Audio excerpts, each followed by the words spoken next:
have a few people who are arriving just as we're speaking. But in the interest of everyone's time, we would like to begin. The webinar today will cover a number of topics, and as you have seen in the advertisements, there's an awful lot of information that we've assembled. We've also got things that I think you'll find very helpful in terms of tips and information to work with. The presenters today, I am Bob Labasio. I'm with Corporate Sales Coaches. My background is that I've been in sales management at the Fortune 500 level and also with early stage and very dynamic young companies, and have had the opportunity to do coaching, sales coaching, where I've got a bullpen and people right outside my office, and I've also done coaching for national organizations and even international organizations. So some of the challenges and some of the things that occur to those who are coaching is something that I certainly can appreciate. Later on in the program, we're going to have Len DiNincenzo with Corporate Sales Coaches take over some of the material, and then we're delighted to have Bill Ekstrom from Excel Institute join us to describe some things that I think you'll find very interesting in terms of maybe taking your coaching to the next level. The agenda today is we're going to start off with, I guess, some statistics and some information. Statistics that matter is what we've got them listed as. This is a context for the discussion today. In doing research out in those that are industry experts and those who are experts on coaching, there's quite a bit of information about the impact on sales that should take place with effective sales coaching. We're going to talk about and give you an opportunity to weigh in on where you feel sales coaching ranks in your sales management and skills repertoire. And then there'll be an opportunity with some polling to give you an opportunity to weigh in on how your organization maybe compares to industry benchmarks for sales coaching. And then we want to draw the correlation between effective coaching and perhaps ineffective coaching and give you the opportunity to maybe look at your organization as compared to some of these benchmarks. Sales coaching models are where we'll move next in terms of our agenda. And as we have indicated in our materials, we actually want to provide you quite a bit of information. Bob, we're not seeing the slides.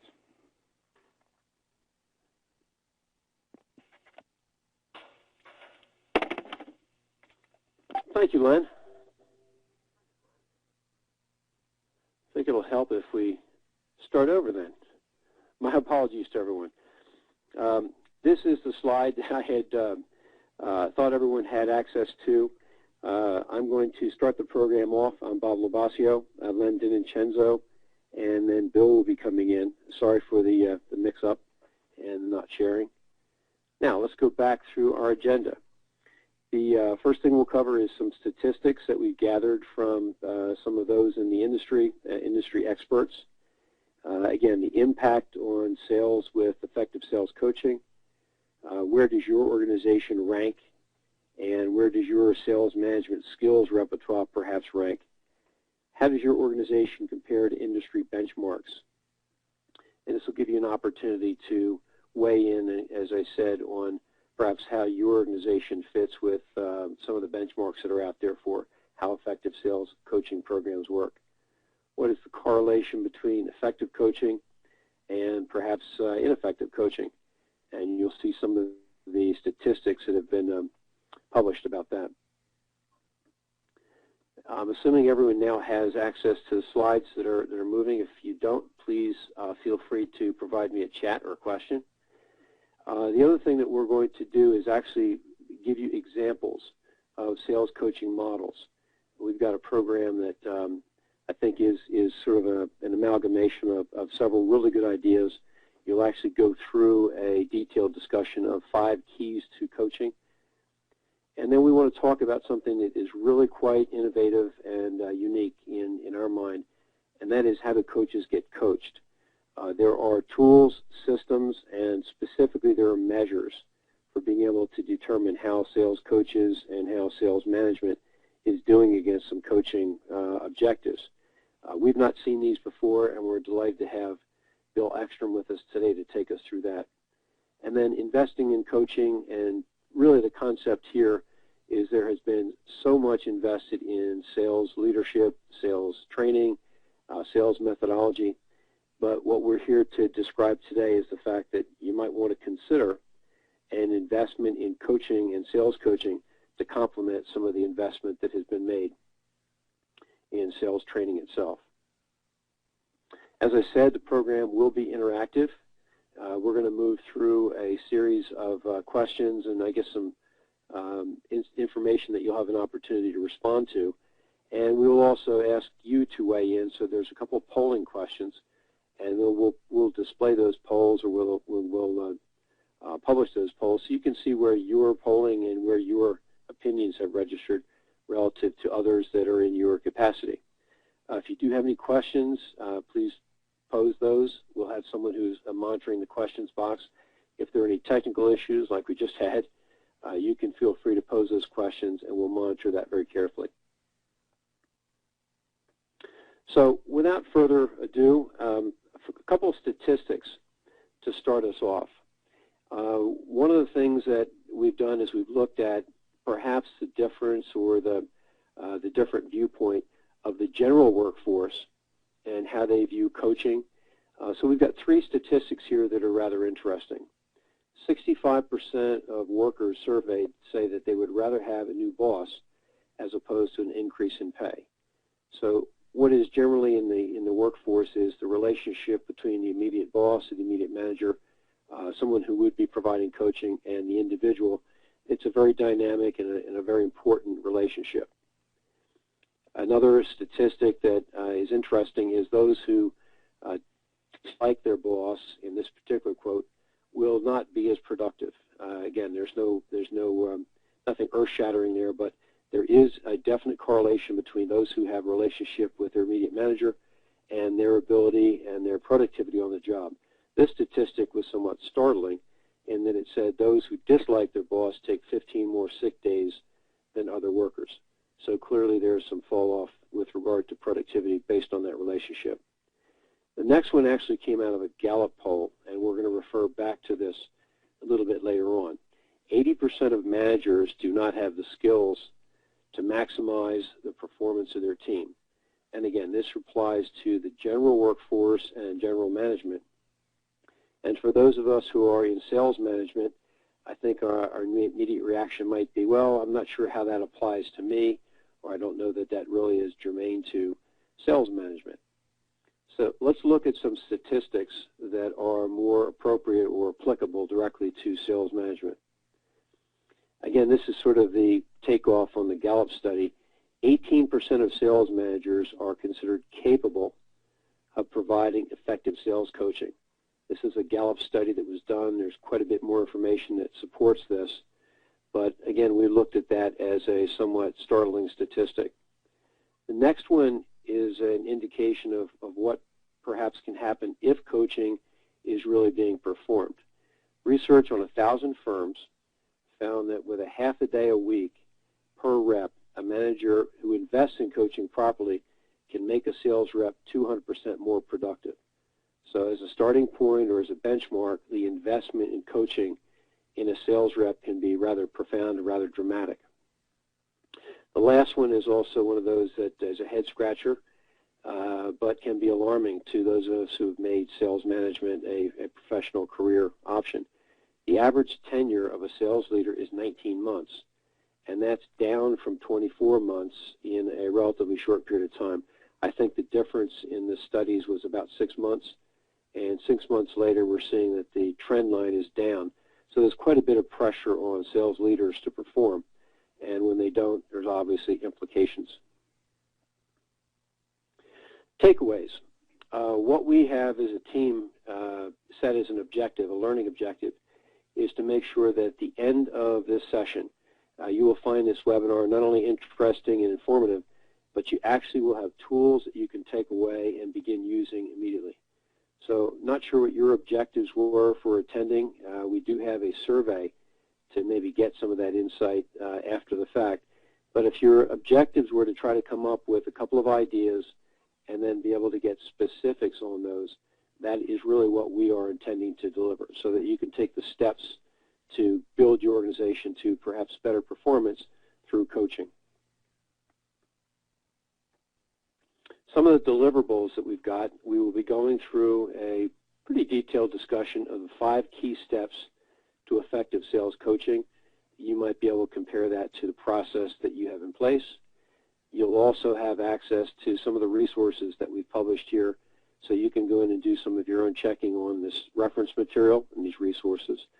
We've got ideas that you can implement immediately, put to use, walk away from this webinar, and actually have some things that you can do immediately. And then what we've got is, from our perspective, 2 or 3 of the better useful templates in the coaching world we would like to share with you. There will be 2 post-call or call debriefing templates that we'd like to share with you. And then based on some help from Excel Institute, Bill's organization, we've got a career development template. And we'll talk about, in the course of the webinar, the importance of career development and why employees and salespeople specifically are looking for some of these material.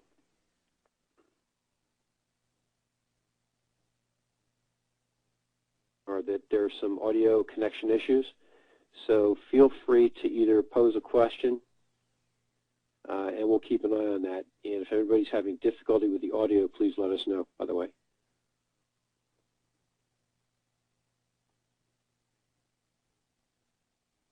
So our first polling question. The question is, what should the positive impact of effective sales coaching be on sales within your organization?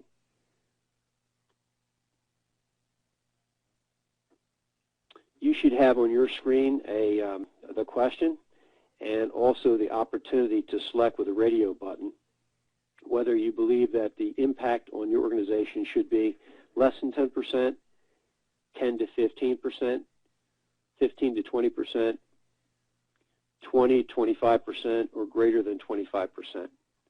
So if you can, go ahead, and I see we have about 60% of us who have voted. I'll wait a few more seconds here. 80. Okay, we've got a good majority of people who've made a decision at this point.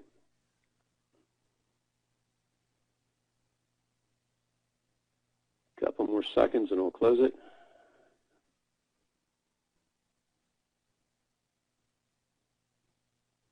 And I guess we had a couple, there we go, a couple people were making a decision as to what the improvement would be.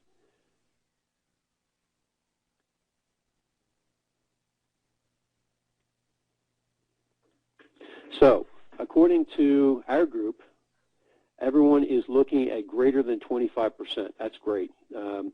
So I think we've got a pretty seasoned group here. We also have a consensus on the impact that coaching should have on sales.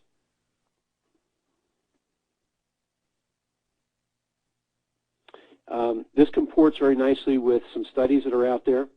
Independent research has indicated there should be a very positive impact between 19 and 25% on sales.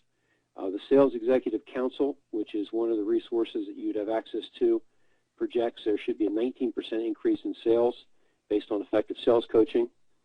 Sales Readiness Group, that has published quite a bit of information on this, has talked about a 20% increase in sales.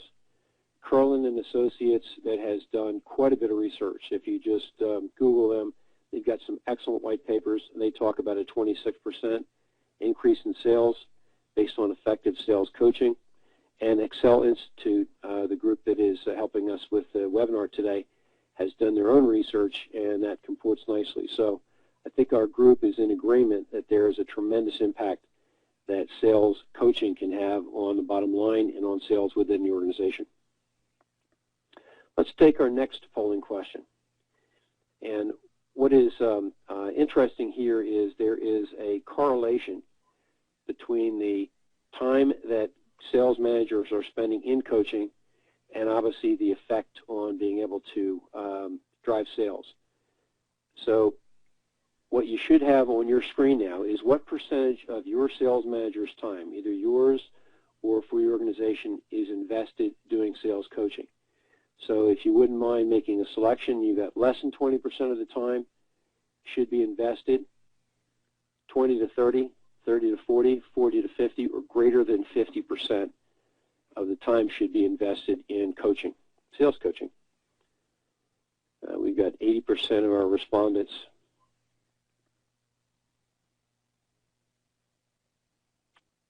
a couple more people making their selection.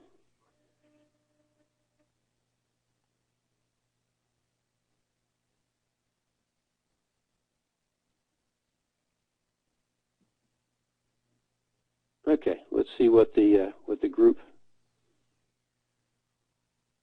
thought based on the group we've got. So we've got 25% of our group has felt that less than 20% of sales management time is invested in coaching. It looks like the largest majority is 50% of us have said somewhere between 20 and 30% of sales managers' time is what is currently being invested in coaching. Nobody thought 30 to 40, 40 or 50, and then we have about a quarter of the group who said that greater than 50% of the coaching time or the management time should be spent in coaching.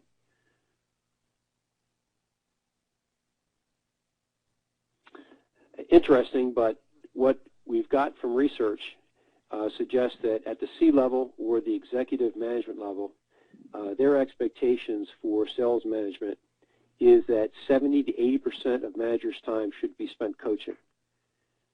And so the point down here, again, there's nothing earth-shattering here. With such potential benefits of effective sales coaching, many organizations recommend their frontline managers invest 25 to 45% of their time coaching. That's something that came out of the sales effectiveness group. And yet, I think the two comments down below are really where some of the challenges are for organizations. In a study across 1,000 sales managers, only 18% were dubbed capable of coaching, and less than 18% were willing to invest 50% or more of their time to coach. So while we're thinking that there needs to be significant effort and concentration on coaching, the capability of people to coach, what are their skills to be able to coach, and then either what is their willingness or perhaps what is their availability to coach is one of those things that I think we need to address as an organization or as a profession. Now, we have discussed some background information and spent some time talking about how much.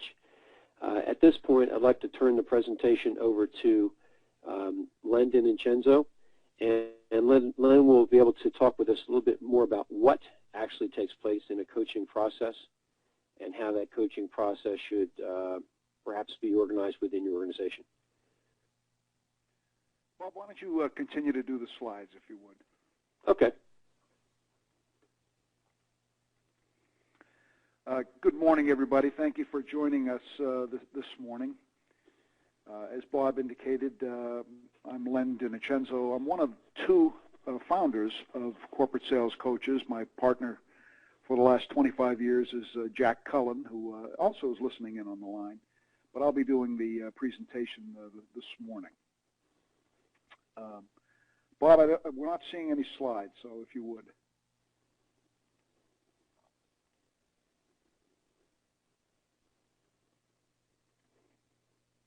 I'm going to change the presenter back to me, and we should be okay. Yeah, there you go. There we go. Sorry about that. And just put up your slides, if you would. For those of you who don't know me, I know several folks on the line do know me. Prior to getting into the training and consulting business, I was with NCR Corporation in Dayton, Ohio for a number of years and ran the PC division that they had for some time. And Bob, we're still waiting on the slides. Okay, there we go. Sorry. So got it. So the first question that we'll pose to you is, what's your sales coaching process? Is that process defined? And how consistently is that process applied? And then the most important question of all is, how do you measure your process? And Bill Ekstrom is going to get into some detail on something that they have that we see as just a tremendous tool to help answer that question. How is the process measured? So let me describe what our sales coaching process is. We believe there are 5 keys to coaching success. First and foremost is to observe and to analyze that performance. And it would be foolish for any sales manager or sales executive to think that you could coach your team without actually observing them and analyzing what their performance strengths and weaknesses were. So you have to see them in action to do that. Second step is we recommend you suggest some areas of improvement. Thirdly, maybe even show them what the desired method might be, and that can be through role playing or actually handing off and doing a sales call with them observing you. Fourth is to have them try whatever the new method is that you might be suggesting for them. And fifth is to continue coaching. We always want to continue that process. So what kind of things should you be observing and analyzing their performance on? And there are a list of items. Some of the most important activities that we have found, first and foremost, are their client interactions. And by that we mean, are they customer-focused or do they tend to be product-focused? And one of the things we've noticed over the years is that a number of the people that we have ridden with when we go out and do our fact-finding research, they tend to be very product-oriented, and that could be a function of the products that they're selling, the technology that it might be, or it could be a function that they're more comfortable talking about the products and they are really digging into what the client's needs and requirements are. Some of the other activities, if they're supervising other people, or their administrative functions, how well are they, using some of the tools, databases that may be out there like Salesforce or some other internal databases. What's their paperwork and reports? What's the quality of that? What are their communication skills, both written and oral? And how is their planning? Do they tend to be very tactical, or do they tend to be strategic in their approach to managing their territory? And what's their attitude like? What's their general attitude? Are they tend to be upbeat and positive, and can they maintain that over time? And I'm sure there are some other areas that that you would also want to observe. I mean, certainly presentations is a big one. We have noticed that many of the salespeople do a very good job with their presentations, and others sometimes struggle a bit. So certainly presentations and dealing with objections and handling resistance all come into play. Our second area is, once you've been able to observe and analyze the performance, then we want to suggest some areas of improvement. And one of the techniques we like to do is to ask at some point, well, how do you think that particular meeting went? How do you think that presentation went? And we always strive to provide a compliment, if at all possible. And then when we do suggest any areas for improvement, we try to limit those to just one or two.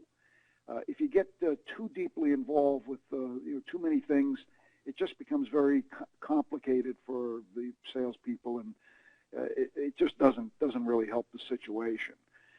And then, as part of suggesting an area of improvement, explaining why this is going to be helpful, and perhaps they might even have a better way or a different way of doing something. So the communication process here becomes very, very important.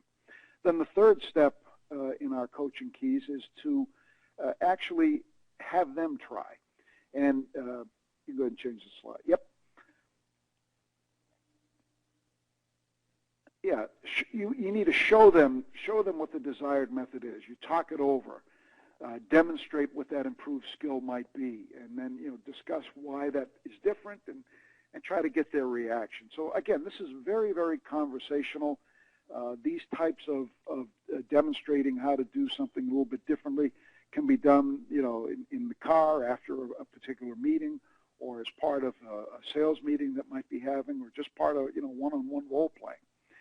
So showing them, and then the fourth step is to have them try, and actually have them go through and see how well they are able to execute the new skill. You obviously want to observe and analyze that side of it as well.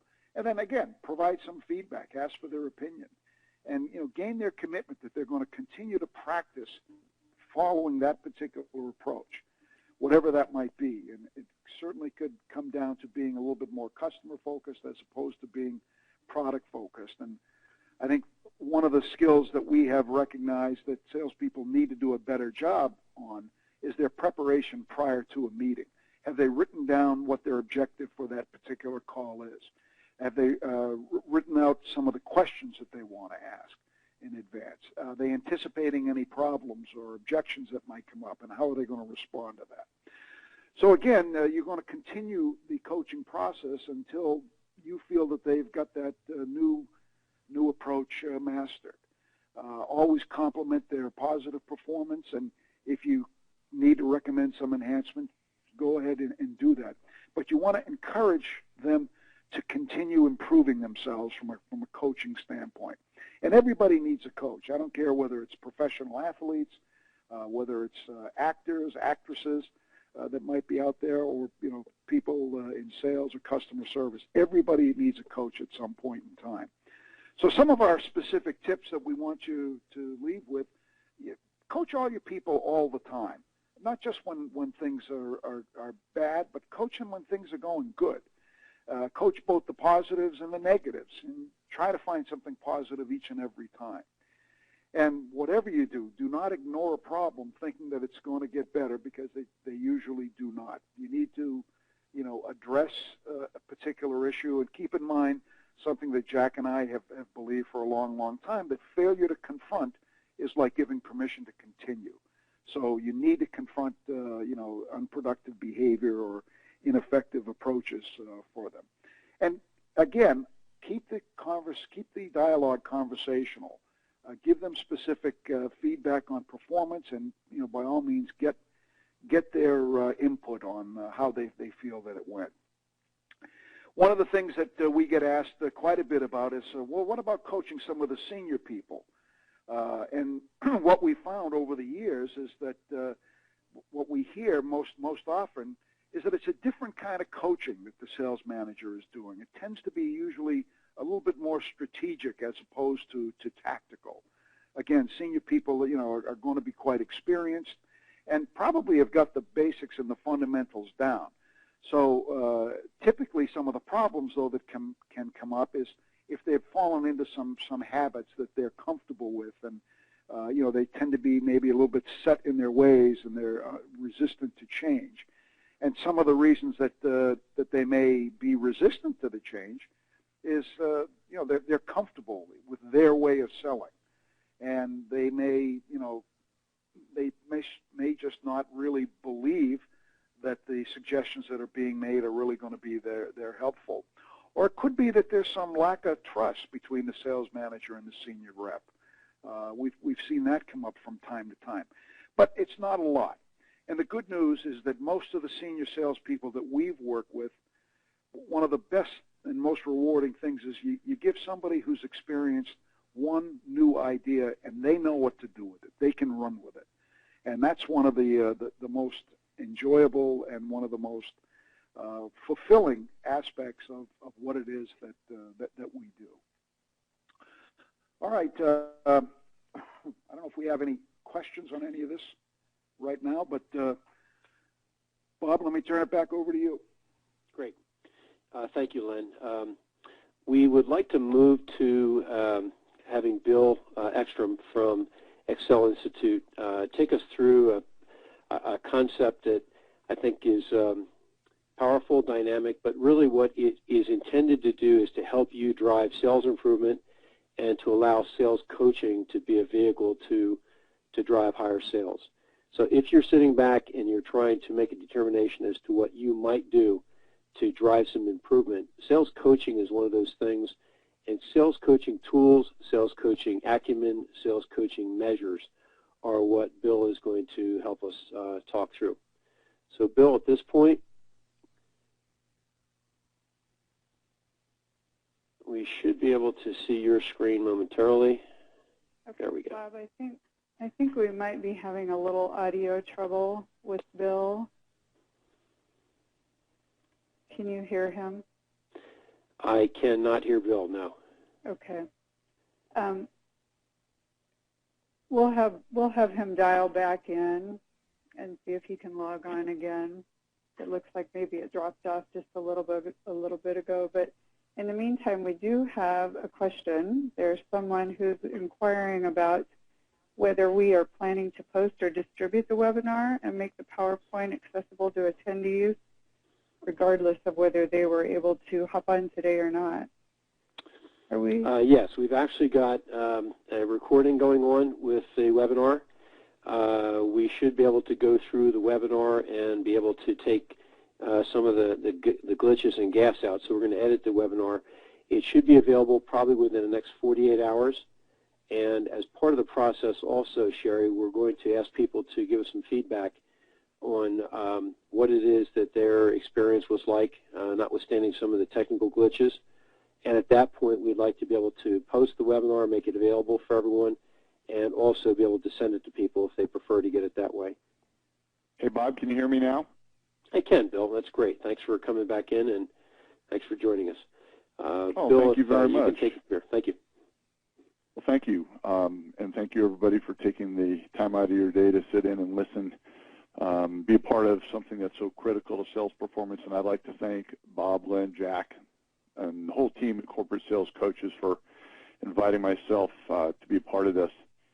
What we're going to do is take a little step, I don't know, I want to say backwards necessarily, but anybody who is thinking about or has wondered if they've done any sales coaching work with their management team, to sit back for a second and really think about what do we need to do or what have we done, and are we the most effective doing it? One of the things we've realized in our organization, partners with groups like corporate sales coaches, when we help organizations drive performance through their managers, is there really needs to be a 5-step continuum that occurs to make coaching effective and sustainable. And that's everybody's goal anytime they do a program.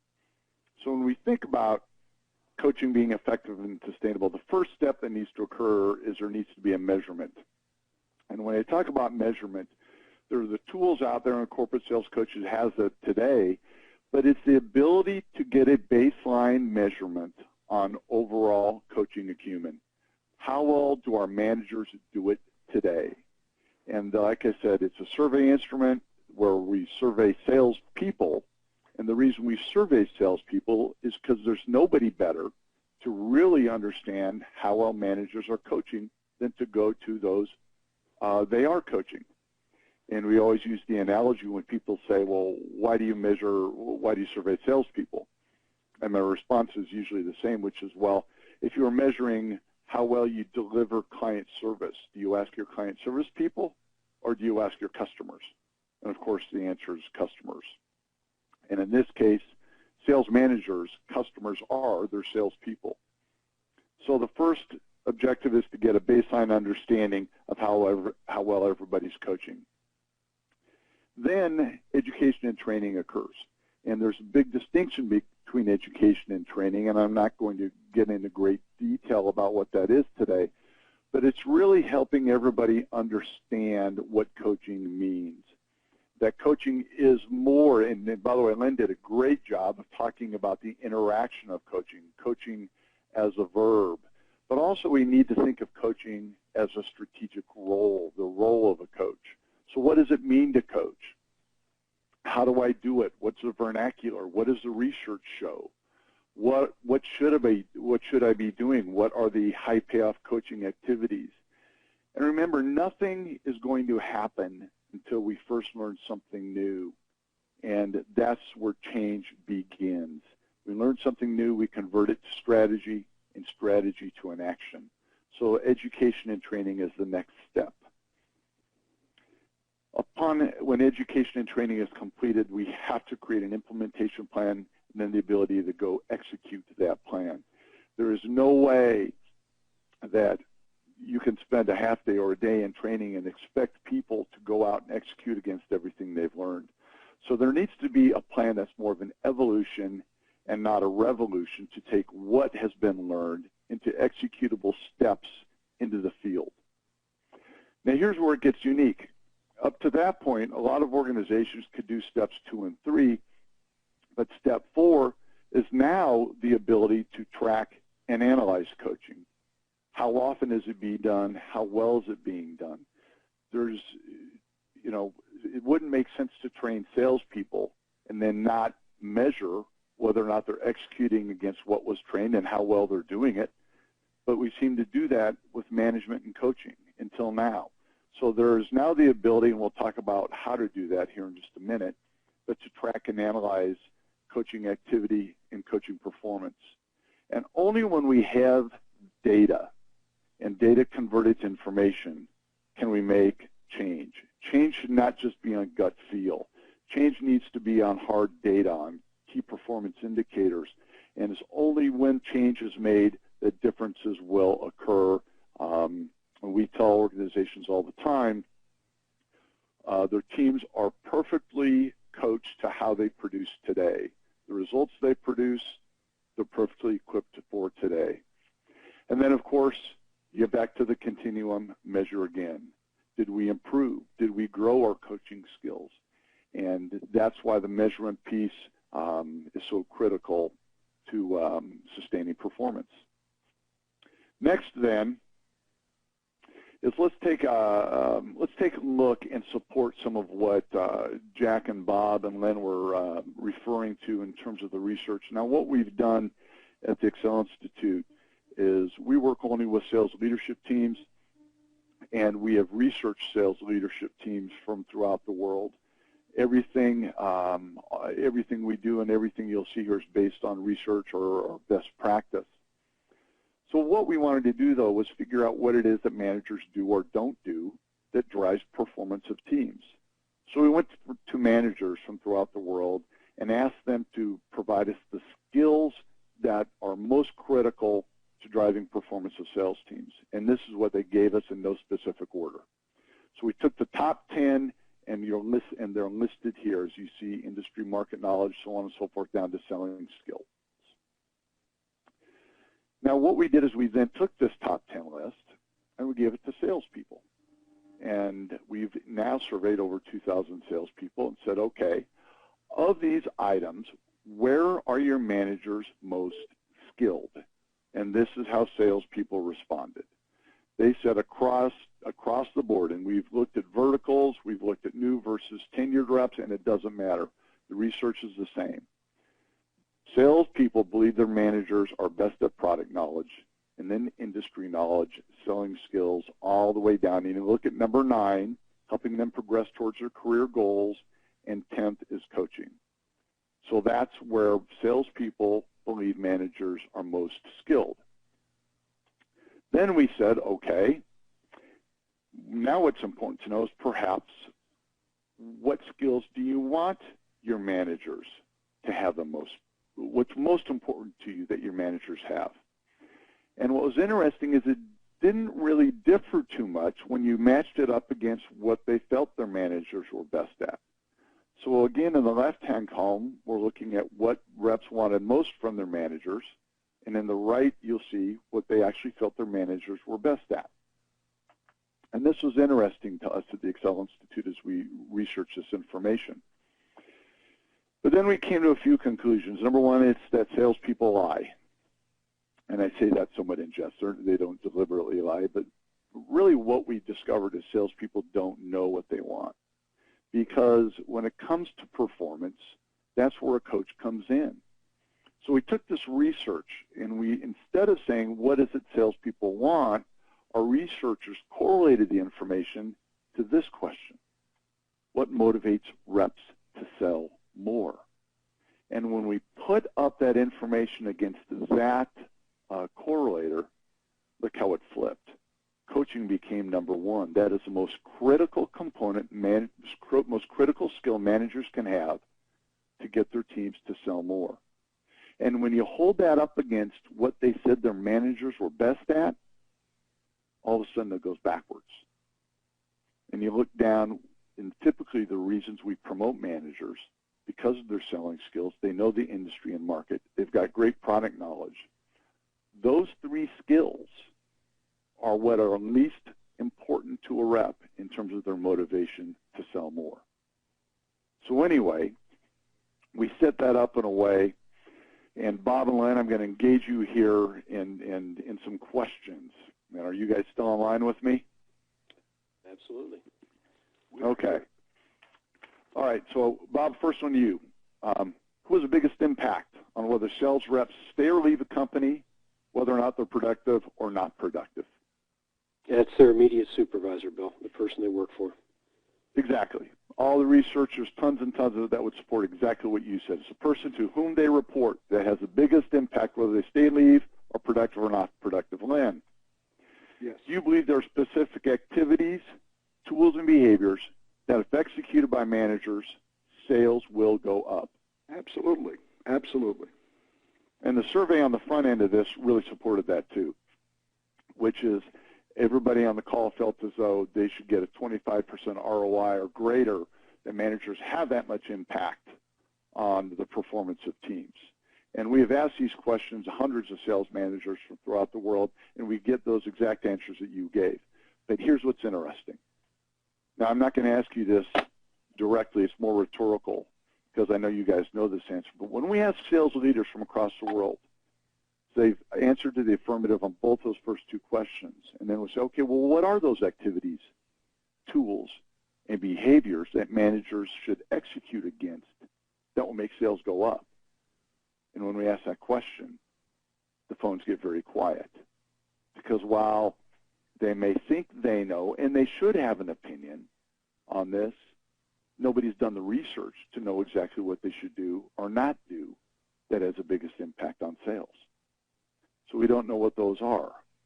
Then the next question, how often are those activities, tools, and behaviors being executed, and with whom? Again, nobody's tracking that information. Or then we ask, do you measure the quality of coaching? Because just like salespeople, we can give them a sales process, a methodology to execute against. And Bob, have you ever seen salespeople execute against the methodology, but yet still at the end they didn't hit their number? You ever seen that happen? Absolutely. All the time, right? Right. Well, same thing with coaching. Just because we provide managers a coaching methodology, just because they do that methodology doesn't mean they're doing it well. And so that's why the measurement component comes back into play. So really, the conclusion is this. So the position proven to have the most impact on the performance of sales people, we don't know what they're doing. We don't know who they're with. We don't know how often they're doing it. And we don't know if they are doing it well.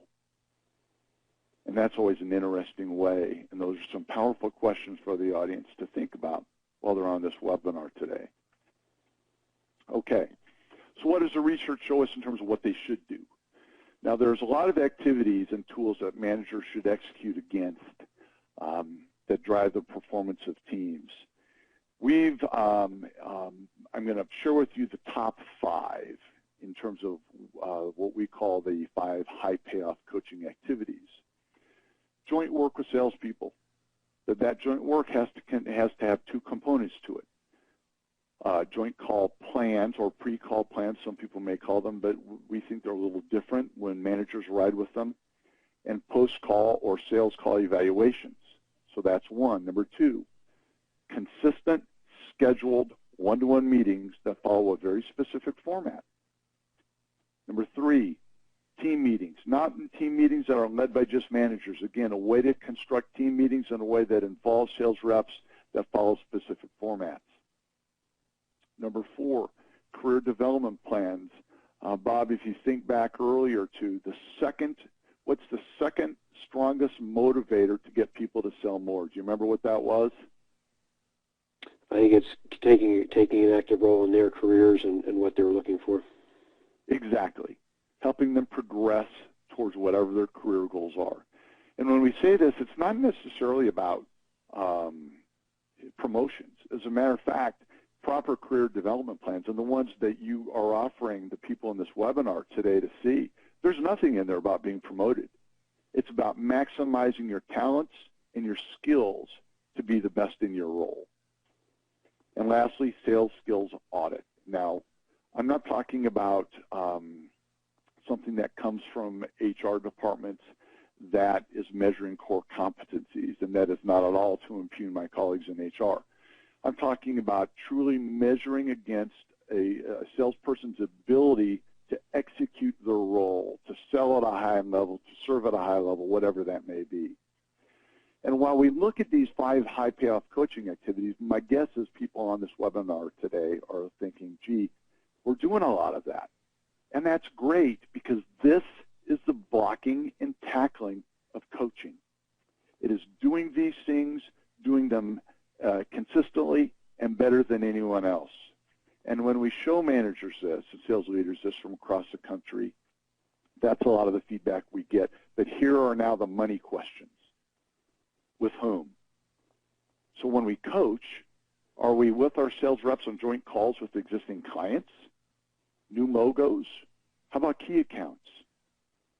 Where is the manager if you've got a rep that perhaps has a challenge uncovering needs or asking very tough questions? Is the manager coaching on the front end of the process, or the perhaps middle of the sales methodology, or are managers out just trying to help them close deals? So right now we don't know. How often are they doing it? Are they holding one-to-one meetings? Because we hear a lot of time from sales leaders, yes, my managers are supposed to be holding and do hold one-to-one meetings. And the funny part is when we survey managers about this, they tell us they hold their one-to-one meetings with about a 90% clip. However, when we survey salespeople, we find out the salespeople believe their managers only hold one-to-one meetings with them with about 45 to 50% regularity. They're canceled, they're postponed, meetings pop up, they tend to miss them. How often should managers be in the field with the salespeople? How many days? Should they spend more time with the new people versus the tenured people? Are your top producers being neglected, and are your managers spending all their time with the bottom producers? How effective are they when they're in the field?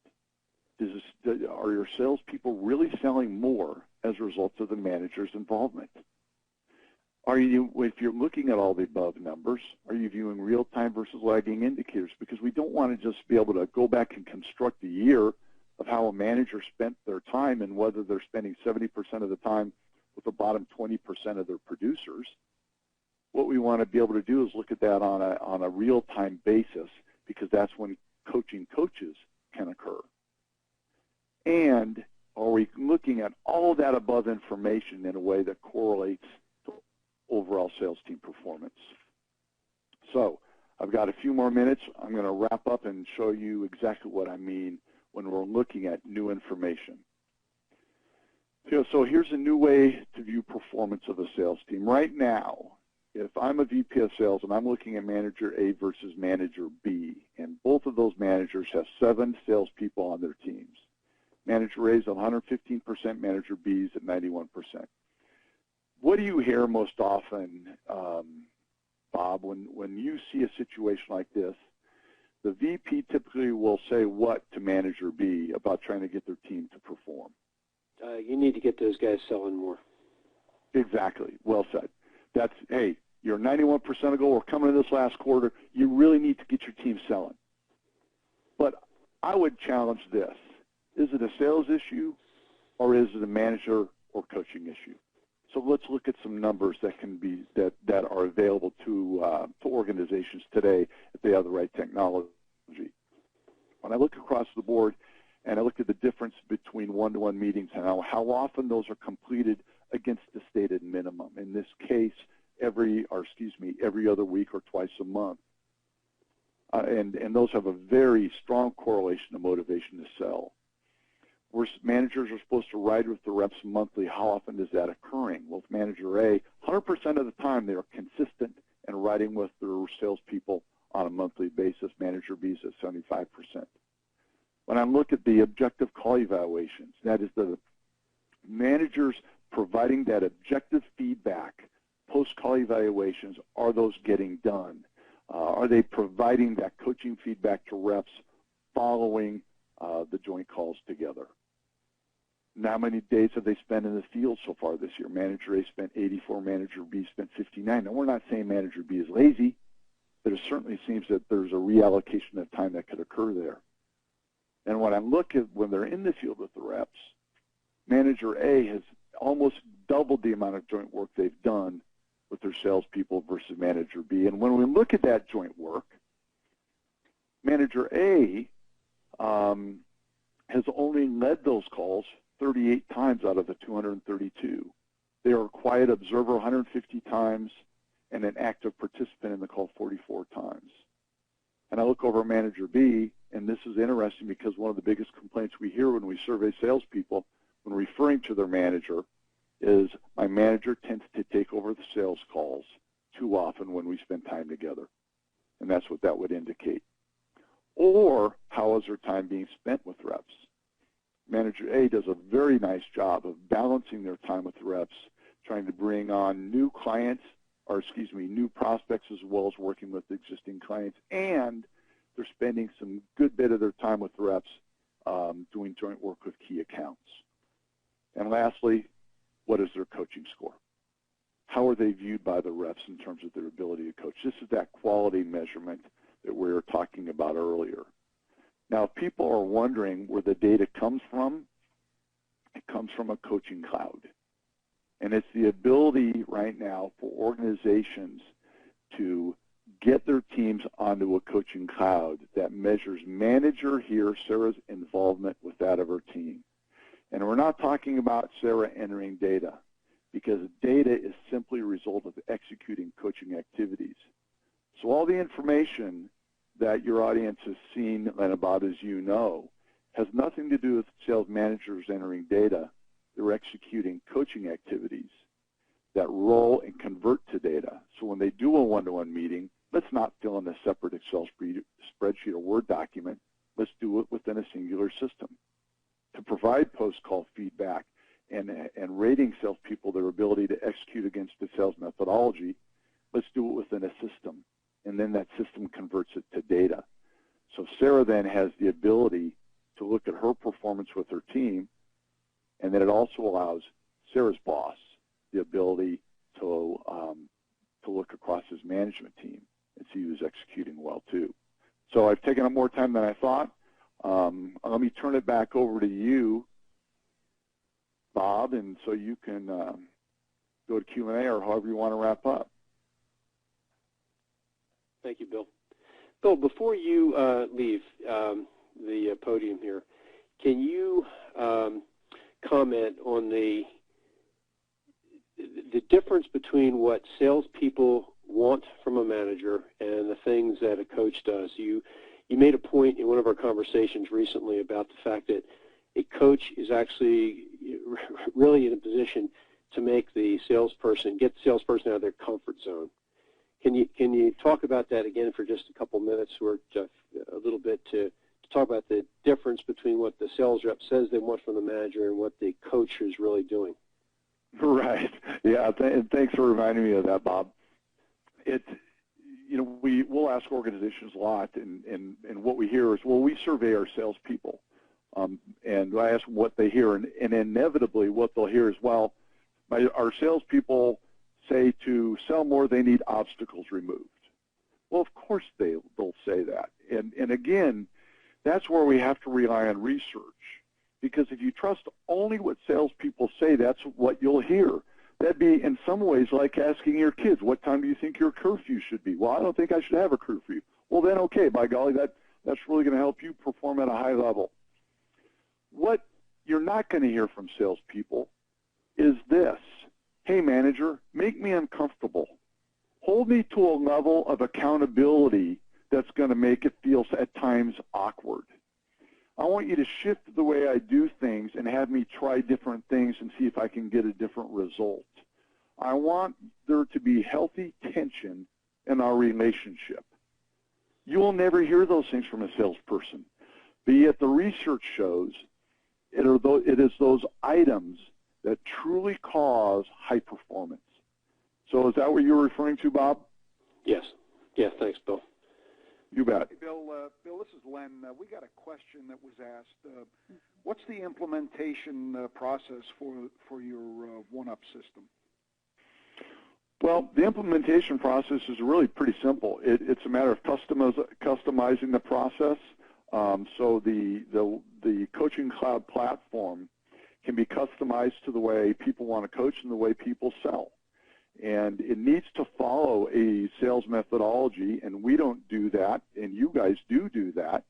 So we can build in whatever sales methodology they want. So it's a matter of usually a couple weeks of customization of the program, and then the rollout is over a period of time, usually several months, where we work hand in hand with you guys and help you guys make sure that there's a solid implementation of the program. Thanks, Bill. Appreciate it. Bob, I do have a question here that came in for you. Someone would like to know what your process is for training sales managers to be effective coaches, and does it involve hands-on field work? Great question. A lot of what we do foundationally is to deal with interpersonal skills and interpersonal relationships, and it all starts with communication. So long story short, we're a great believer in understanding behavioral styles, and we do an awful lot with DISC. So one of the things we would start with, Sherry, is we would start with profiling as a manager some of the DISC profiles and the behavioral styles that a manager has. There's plenty of profiles out there. Some people have used 360s and so forth, but as Bill mentioned, you start with an assessment or you start with a measure and communicate, and then we go through a formal process of doing ride-alongs, and we get a chance to see what is actually happening in field, and then we come back and we prescribe, with the help of sales management and senior management, a coaching process. And Len took us through a lot of the rudiments, and again, there's not a lot of, it's common sense, it's everything that you know, but to put it into a process where we do live training with the managers, and then we actually do reinforcement. We don't believe that events, one-time events, are going to change people's behavior. So we do one-on-one coaching, or we do coaching sessions and training sessions live with management, sales management, and then we actually do reinforcement, which would be coaching sessions with them over the phone and also in terms of follow-up. But it all starts with the communication styles so that you understand why perhaps you're getting through to certain individuals on your team and others are resistant or just not responding. That's great. Thank you. Sherry, did we get any other questions? We've got about a minute left here, a minute or two left.